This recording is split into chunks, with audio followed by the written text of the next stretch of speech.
Well, well, well. The Anime Awards. Performances, Spanish, whatever, English, Japanese, Arabic, French. Kudos to all of them. I don't really care. Let's go to Japanese. So best...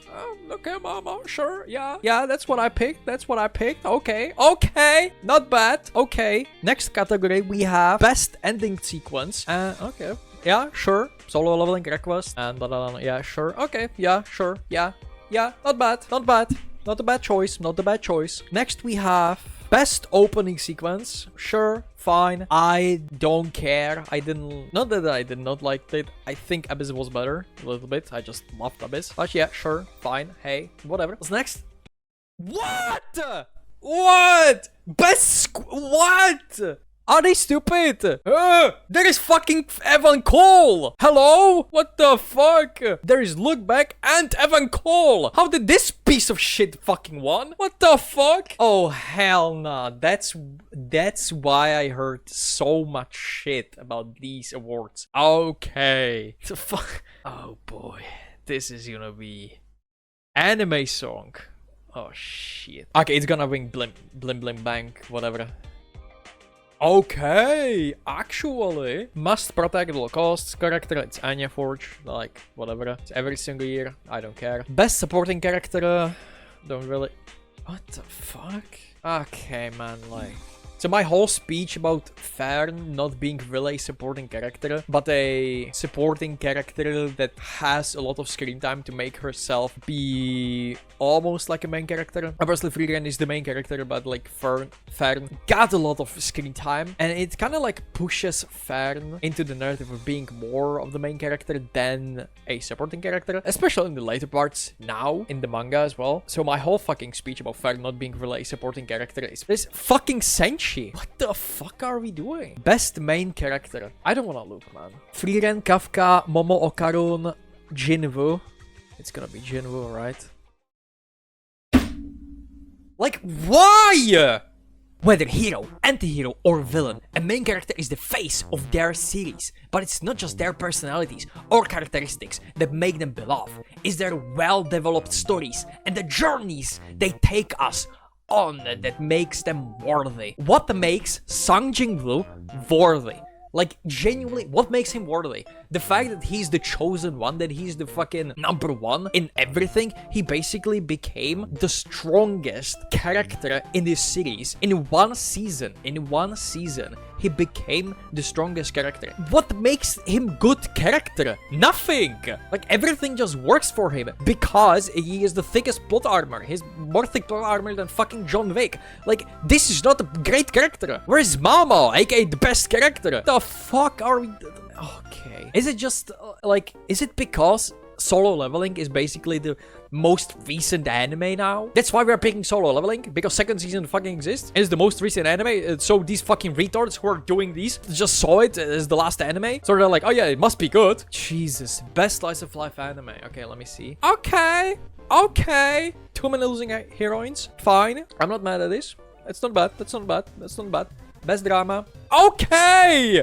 I love seeing Frieren win. I would not call it as the best drama. I would rather see like Oshinoko or whatever. That's literally what I said. I didn't pick anyone because I just didn't watch Pluto, but I said it's between Pluto and Oshinoko second season. Not really Frieren. Yeah, I said that. Best isekai anime. Okay, Konosuba, no. Mushoku Tensei, the best anime fucking ever. ReZero third season, Shangri-La Frontier, Suicide Squad, and That Time I Get Got as a Slime. If this doesn't win Mushoku Tensei, I don't know, man.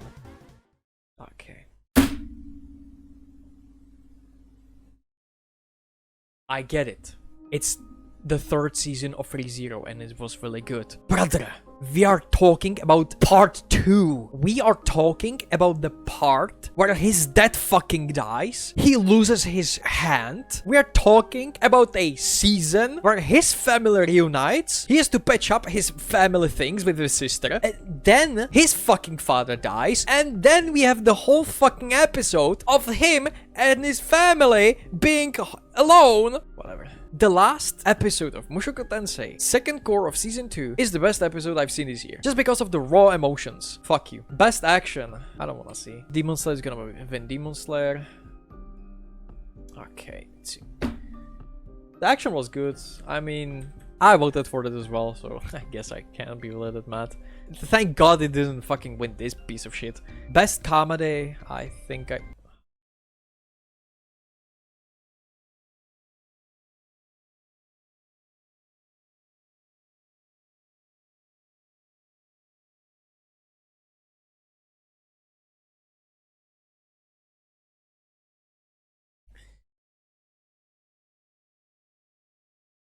I honestly lost all hope for Crunchyroll Anime Awards.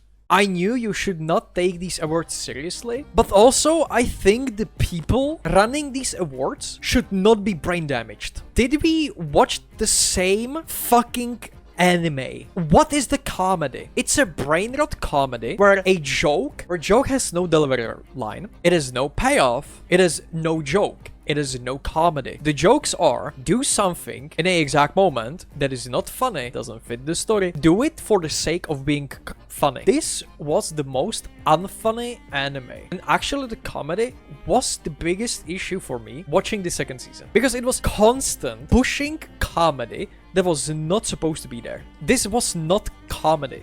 This was dog shit. These awards are fucking stupid, man. Best romance. Blue box. Okay. Okay, sure. Free and win, thank God. Something. With background art. Okay, thank God. Another free and W. Like, good free and Ws, like, actually. Still don't understand how he didn't want the best score with Evan Cole, but because this fucking dog shit. But yeah, whatever. Best character design. Dandadan. Yeah. I like that. I like both Dandadan and Delicious Dungeon. It was fun. I'm pretty sure I think I picked it. Delicious in Dungeon. But yeah, I agree. Best animation. Oh boy. And here we go. I voted for Solo.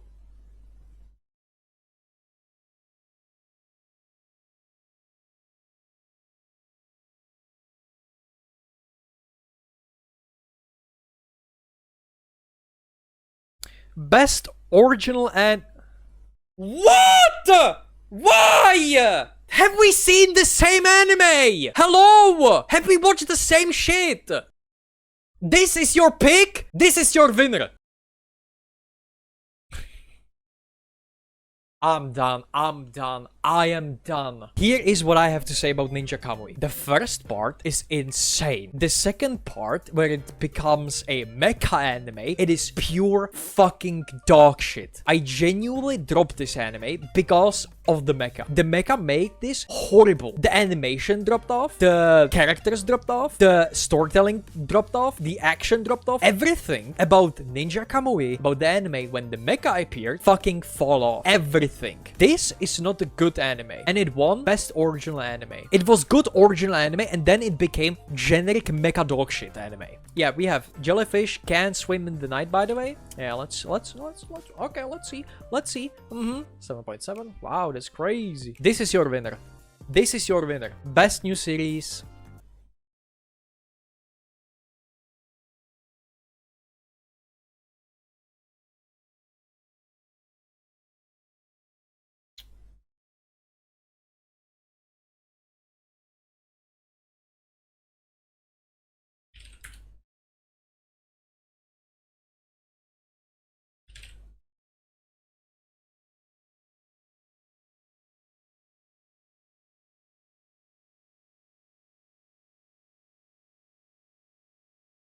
So, we have Dandadan, a series that I have said can't be ever adapted into an anime, and then I have made a public apology that it can't be adapted. This was an incredible anime, and I loved every second of it. Delicious in Dungeon finally brought a light to the not that known manga Delicious in Dungeon that was incredible, and no one ever knew about it. It was a hidden gem manga that finally got animated and was incredible. Frieren is one of the greatest stories I've ever read. Kaiju number 8, fine. Solo Leveling is generic bullshit. And then you have Apothecary Diaries, which was the best random anime that just appeared out of fucking nowhere and became one of the greatest new series of all time. But this shit wins. Why? I'll tell you why. Because season 2 came out literally at the time where these awards take place. Damn, that's crazy. from January to March. I wonder, where could you? Let me see. Crunchyroll Awards 2025 time. From April. Wow, that's crazy. 2 weeks after the second season finished, we're able to finally...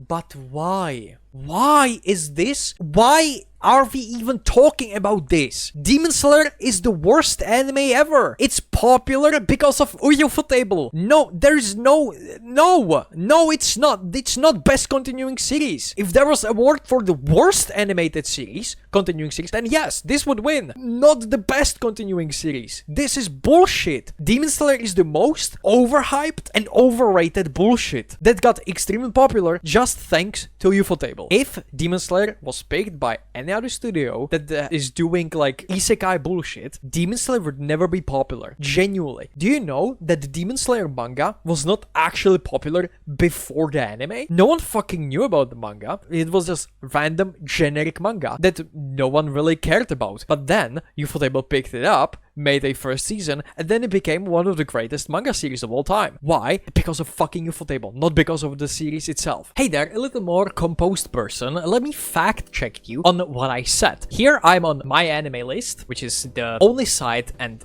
the only site. If you can watch, Demon Slayer came out in April 6, 2019. I have a Wayback Machine here that goes back April 10, 3 days after the anime came out. Let's see the numbers. These are the numbers right now. Almost 500,000 members. Let's look at this. Remember this number. Almost 3,000. It is ranked number 1,138 and it was 657th in popularity. If I jump into August of 2020, you can see how much it spiked. And we can just not go to 2020, we can stay still in 2019 and go from April to August of 2019. And we can see how it immediately goes up a 6 to 700 ranks. There is also a March of 2017, 2 years before the anime came out. And as we can see, no one is reading this. Literally no one. Literally no one. Manga that I've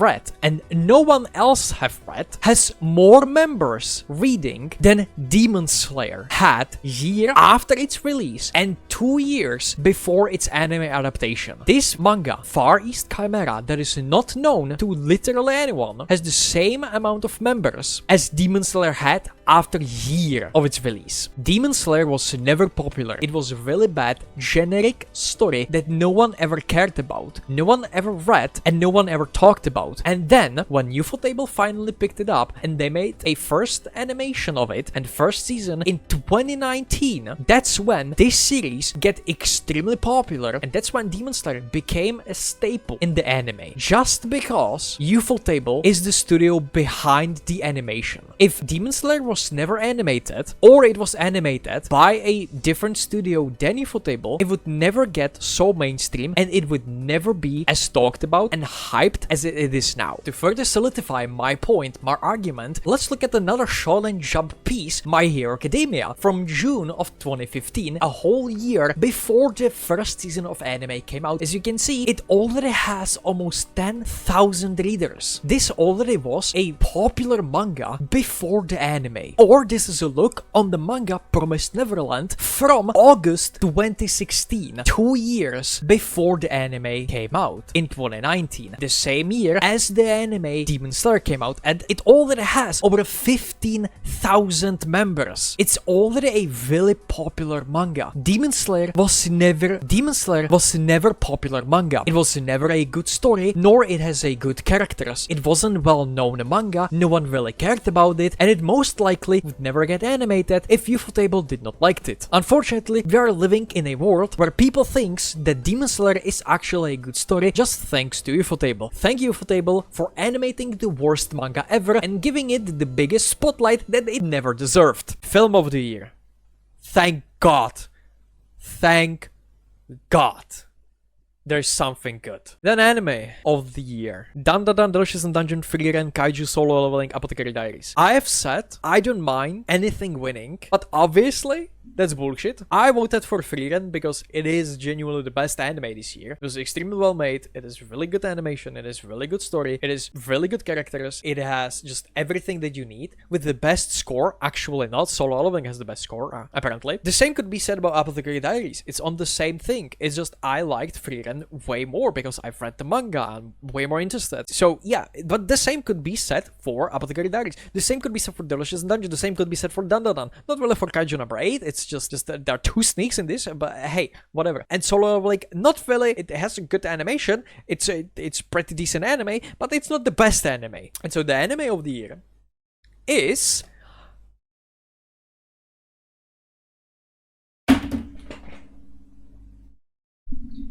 it's just a stupid anime awards, don't take it seriously. Brother, these are supposed to be the most serious awards that showcases the best from the year. There's nothing more serious that you can get. Solo Leveling for the anime of the year. Yeah.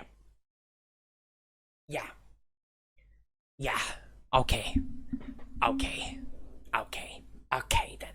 Okay. I genuinely was never more disappointed. I've lost all hope for Crunchyroll. I hope they go bankrupt. Like, genuinely, I hope they will never do any awards ever again, because this is the worst year of awards ever. I thought that the previous, like, 3 to 4 years, where every single time Demon Slayer won any category that was never supposed to be even nominated for, I thought these were the dark ages. But no, it's the time where Solo Leveling, the first season, got the spotlight. It's just because the second season ended 2 weeks before these awards even started. I don't understand. The committees, or whatever you call them, they have to be brain damaged, because there is no way anyone can just look at this roster and don't say, okay, there are 2 sneaks. These are good choices, but there are 2 sneaks. I'm not gonna say anything, but I'm just saying that there are 2 sneaks. I'm not pointing at anyone, I'm just saying. And they still pick one of the sneaks. I don't understand. Genuinely, I don't. This was just horrible. Hi, I hope you enjoy these awards the same as I did. If so, you can leave a like and even subscribe or follow me on Twitch. If not, great, me neither. Have a great day. Bye!